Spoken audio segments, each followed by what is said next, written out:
تحریف یا بیسوادی. بینندگان گرامی، در زبان عربی و اصطلاحات شرعی به علم میراث فرائض گفته می شود و رسول الله صلی الله علیه و آله و سلم در حدیثی می فرمایند افرادکم زید، یعنی آگاه ترین شما به علم فرائض یا میراث زید می باشد. و امام ابن ملقن در شرح این حدیث اقوال متعددی را ذکر می کند. از جمله آن که برخی گفته‌اند از آنجایی که علی آگاه ترین شخص در قضاوت بود، طبیعی است که در علم فرائض یا میراث آگاه ترین انسانها بوده باشد، چون علم فرائض یا میراث از جمله امور قضاوت است. و در ادامه امام ابن ملقن خود این مسئله را رد کرده و میگوید زید آگاه ترین شخص به علم فرائض بوده است.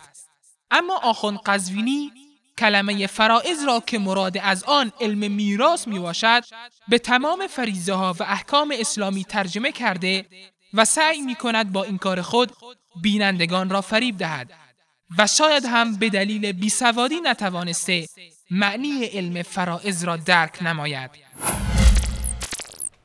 همچنین جناب آقای انصاری شافعی مشهور به ابن ملقن متوفای 804 میگه اقضاکم علی، که پیغمبر فرمود به امت قاضی ترین شما، آگاه ترین شما به مسائل قضایی علی است، یعنی معلوم ان اعرف الناس بالقضا هو اعرفهم بالفرائض.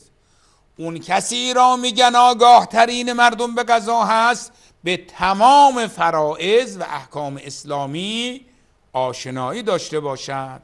اون کسی را میگن آگاه ترین مردم به قضا هست به تمام فرائض و احکام اسلامی آشنایی داشته باشد. اما با هم قول امام ابن ملقن را مراجعه می کنیم.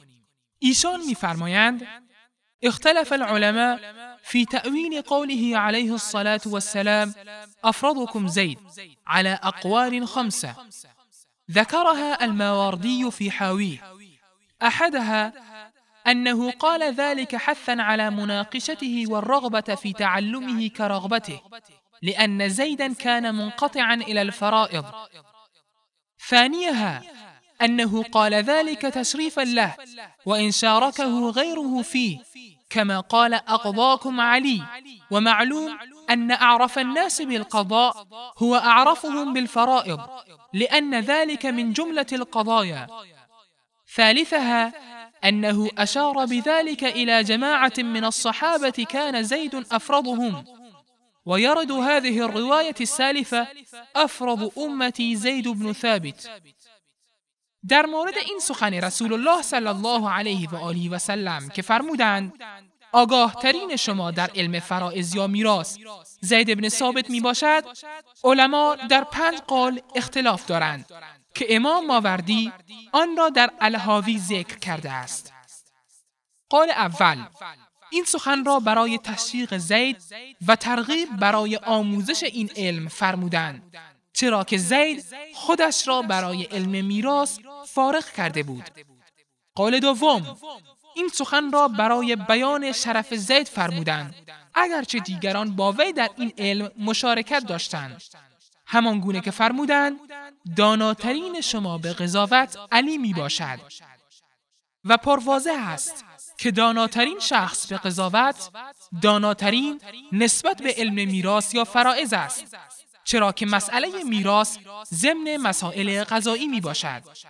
قول سوم، رسول الله صلی الله علیه و آله و سلم به جماعتی از صحابه اشاره کردند که در بین آنها آگاه ترینشان به علم فرائض زید بودند و در ادامه می فرماید و همه این سخنان رد می شوند، زیرا که رسول الله صلی الله علیه و آله و سلم با صراحت فرمودند آگاه ترین امت من در علم فرائض و میراث زید است. بینندگان گرامی، این آخوند مکار علم فرائض یا میراث را که جزء کوچکی از علوم اسلامی است به کلیه فریضه ها و احکام الهی ترجمه می کند و دنباله سخن را فراموش می نماید که امام ابن ملقن می فرماید چرا که علم فرائض جزئی از امور قضایی می باشد. به تمام فرائض و احکام اسلامی آشنایی داشته باشد.